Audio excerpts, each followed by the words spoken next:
All right, everybody, what's going on? And welcome to today's edition of SWAC Talk, the show we cover the SWAC inside and out. I'm your tour guide around the SWAC, C Wells, coming at you. And today we're gonna recap the two spring games that took place on yesterday. Grambling and Bethune-Cookman, two games, two very different weather situations and two very different results. So we're gonna talk about both of those games with some information taken from each team's athletic site and also the Daytona News Journal. They had an article on the game. So we're gonna pull some quotes and things from those games since we don't have any, box score or anything to work with. So we're just gonna piece this together like we've been doing the last couple shows. So with that being said, man, y'all go ahead and keep it locked in with us. Like the video, comment, share, and subscribe to the channel if you haven't done so already. Also, don't forget to hit those socials. Facebook is Swag Talk, Instagram Swag Talk, Twitter Swag Talk 76. Have a new article dropping on busting brackets. Probably be sometime during the early portion of the week. Actually, never mind, it's up now. So I have a new article up now on bustingbrackets.com. Link will be in the description. Or you can get the link on any of my socials. Again, Swag Talk, Instagram Swag Talk, Twitter Swag Talk 76, Facebook Swag Talk. You can get all of that on there. New article on the transfer portal is up on bustingbrackets.com right now. So y'all catch that also today. Besides this video, so a lot of swag talk stuff coming at you. So y'all keep it locked with us and rock with us. So let's go ahead and start off with we'll start off with Bethune-Cookman's game. Their game took place yesterday. They did a game that was more of a modified thing than an actual game situation. So they did a maroon and gold game. The offense was the maroon, defense was the gold team. They ran through a bunch of different drills and settings. They did goal line plays, 2 minute drills, special teams, 4 minute drills. They did drills where they had to do length of the field drives backed up at their own end zone and things like that. They just kind of mixed it up like that. And they used the different scoring system. They offense got 6 points for touchdown, 3 for field goals, 2 for 2 point conversions. Defense got 3 points for a stop, 3 for causing a missed field goal, and 6 for a takeaway. And that led to a really high scoring game. The defense won this game by a score of 68-38. So as you can see, the offense basically generated 5 or 6 scores. The defense was able to get a lot of stops and some turnovers, and that's how they won this game. So quarterback Luke Sprague, he stated that obviously there are some positive takeaways and some negatives from this game. The biggest thing is just capitalizing, watching film, going over our mistakes, and all the good things that we did. Offensively, players that stood out, the quarterbacks, 3 quarterbacks basically saw time in this game. Luke Sprague, Talik Bethea, and Cameron Ransom. Cam Ransom. Ransom didn't play last year, so he is eager to get out there and get going. Bethea and Sprague each played some different points of the season this past season. Um, Sprague was the guy who probably got the most experience out of that group last season. He was 65% completion rate for 544 yards and 4 touchdowns. He was injured for a good portion of the season. Also, the running backs, Makari Shaw, Terry Lindsay, and then the transfer from UNLV, Courtney Reese. Also, Darnell Dees got some action at running back. You know him; he's a return specialist, but he and a defensive back, but he got some time at running back as well. But Sprague and Bethel are two guys that kind of impressed Coach Woody in this situation. Um, he also acknowledged wide receiver Malik Huggins, who transferred from Gardner Webb. Huggins is a guy that has 4.4 speed, and he caught 9 passes for 42 yards last season and returned 20 punts. Defensively, um, Coach Woody gave credit to the entire group. He stated, "I would say the whole secondary has been showing flashes and been pretty good." That remark came after Coach named 2 defensive ends. Um, named 2 defensive ends. My screen is going crazy. Hold on.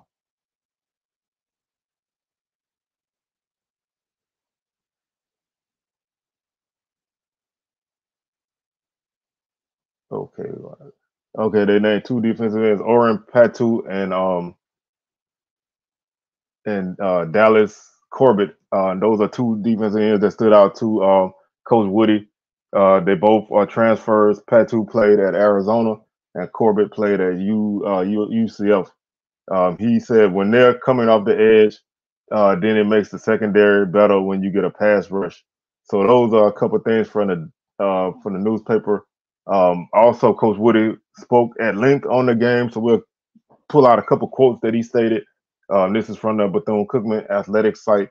Overall, spring practice starts. He states, "I'm really excited and honored to coach this football team. We 60 new players going into the fall. To see them grow over the course of the spring is a great thing. I wanted to come out of spring and see if we could begin to develop a two deep, and we felt like some of the things we saw today solidified some things for us. On turning last season's one possession losses into wins in 2024, he stated, "We've been practicing about 10 or 15 different situations in order to get these guys used to situations like that. It's important for us to look at all 11 guys we have on the field and be able to trust them into next season. We're not taking away anything from our defense, but our defense is making our offense better. It's all about techniques and fundamentals, attention to detail, and coordination of the play." On molding the team heading into the fall, for us right now, the most important thing is finishing strong in the classroom. This may end up being one of the program's best semesters in the classroom. When you get that work ethic, that's going to get you to the technique, fundamentals, and attention to detail we need on the field. We want a player-led team, and we want to be our players.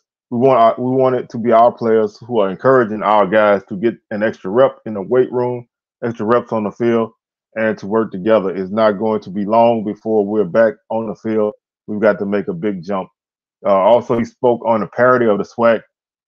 Coach Woody stated we have to worry about BCU. We need to look at the portal and understand what it is we need. We've signed a lot of high school guys. We have a couple of holes that we'll need to fill. If we can continue to improve on all the little things like technique and fundamentals, it's going to be interesting. Then he spoke on the run game. You have to be able to run the ball. If you want to pass the ball, the run will open things up. We have to be able to take time off the clock, and in certain situations, we'll have to be a tempo team. We want to be good at running the football first. Then he quoted, then his next statement was on the transfer portal. "It's going to be a positive for us.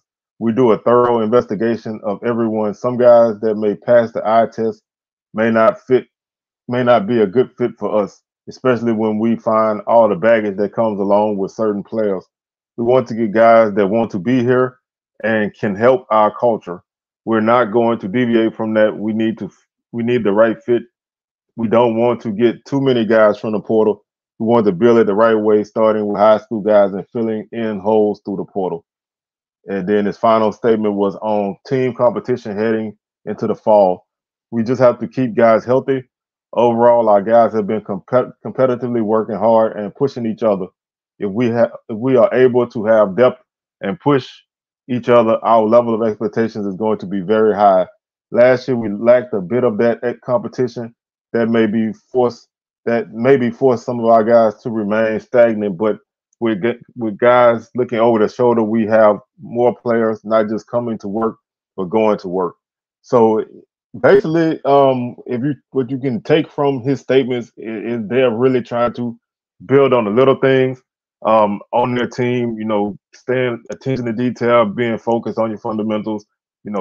Following and finishing reps, and just keeping focused on guiding the team through the tough situations of the season. Because like last season, Bethune-Cookman had a lot of opportunities to win some games, and for whatever reason, one way or the other, they just couldn't follow through. Whether it was the offense not finishing the drive or the defense getting tired, just having guys missing time and that throwing off your offense. Just trying to find that right fit of guy and just trying to find that right system to get things done. So they're more focusing on fine tuning some things and working. I think the offense is still gonna have some struggles. Um, Obviously, you haven't solidified a quarterback yet. The running game still doesn't sound like it's where it needs to be. So if they can get the offense up, like I said before, maybe like 25 points a game, that can help their defense because the defense was solid last season. They just didn't have a lot of depth. If they can develop that, and they get their first 11 guys to be guys who can really you can count on down in and down out, that's going to help the offense as well. So I think Bethune-Cookman is going to be an improved team. How much they improve from last season to this season is going to be the question. Can they finish in the middle of the pack? Can they push? You never know. With football, you never know. Guys can put it together, and a team that came into the season with not many expectations can rise to the occasion. So we're not gonna write them off at all. I thought, like I said, I thought they were a dangerous team last season, especially defensively. The offense just didn't scare anybody. So they're gonna have to still improve that, and they have some time to work on that before their season opener against South Florida. So Bethune-Cookman is going to be a team to watch. I don't want to pinpoint them anywhere yet, but I think coming into the season, I think they'll be probably picked fifth or sixth, depending on how people view Valley, most likely. So that's not to say that Bethune-Cookman can't be a better team. That's just to state that right now we just don't really know. They still have a lot of things to put together, but they have a good thing going right now, a good blueprint that they're working on. So I think they'll be in good shape right now heading into fall camp. The next spring game we had is a totally different thing. The weather really wreaked havoc on Gramblin's game, and that game was delayed and ended prematurely because of lightning in the area. The black team scored the lone touchdown to take a 7-0 victory in a game that was called with 37 seconds left in the second quarter Saturday afternoon. But for Coach Mickey Joseph, he felt he saw what he needed to see, and his Tigers did what they needed to do before having the game end early. Coach Joseph stated, with the rain delay, I didn't think the focus was there on one side of the ball, but I thought that they competed. Though, but I thought they competed. I thought both teams competed well on the defensive side of the ball. That I was happy about, but I wasn't happy about the offense. But at the end of the day, we are evaluating talent and trying to figure out what we're going to do with the roster, and we'll be doing that this week. Coach Joseph said that Mother Nature's dampening of the spring game won't affect those evaluations. He stated we had 14 practices, so we got the look that we wanted. We wanted to come out today and keep it clean. We wanted them to execute today, and we wanted them to have fun today. We didn't want to put any extra pressure on them. He was pleased with the pass rush, especially from the goal team. Lane Lewis and Isaac Washington both did well. We've got to get some weight on Lane and Isaac, who came through the portal from Charlotte. They look pretty good, but we got to get more. We've got to get more kids in here that can rush the passer. Another player who caught Coach Joseph's attention was defensive back Eric Randall, who was a transfer from Louisiana Tech. He thought that he flew around and he did some things. They're gonna go back and look at film and see what he did, but they think that he made some good plays, and they expect that out of him because he brings in a lot of ability. The main need on Gramblin's team offensively is to rebuild that running back room after losing Floyd Chalk and Chance Williams, your two leading rushers from last season, two very explosive guys. You're going to have to replace those guys. And two names that are coming up right now are Jaden Handy, who is a transfer from Ole Miss, and Catravion Hargrove, who came from Memphis. They both should be guys who get big roles in the offense.